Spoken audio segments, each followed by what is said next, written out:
Good evening. Thanks for joining us tonight.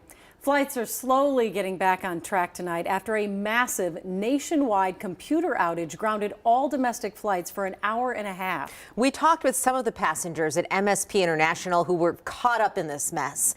One man who was headed to Ethiopia told us he was rebooked on a flight 24 hours after his original flight. He wasn't sure what he was going to do tonight. I asked them who is gonna cover the expenses later with this cancellation of the flight. No one cares about you. Tonight, there's still a lot of questions about how this happened. Gordon Severson looked into it for us. Gordon?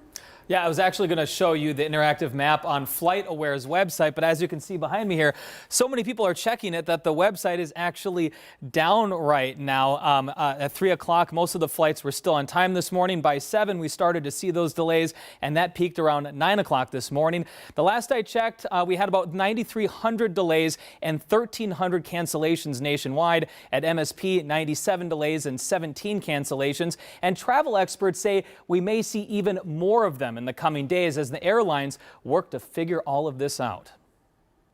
But it wouldn't surprise me if we see this stretch on for at least another day, if not through the end of the week. Kyle Potter with the Thrifty Traveler says it could take a few days for airlines to get all of their flights back on track after the FAA halted flights early Wednesday morning when the agency's notice-to-air mission system went offline. That notifies pilots and airlines of, patches of bad weather, runway issues. Our number one priority is safety. Transportation Secretary Pete Buttigieg says flights were grounded for about an hour and a half. The system is back up and running, but the FAA is still investigating to find out how the outage happened. It's really one thing after the next, and we're failing the American air traveler. U.S. Travel Association President Jeff Freeman says aging infrastructure is to blame. He's calling on federal lawmakers to take action to modernize the industry so outages like this don't happen again. Let's remodel this system. Let's show the American traveler that we're going to give them a better experience. They'll be patient.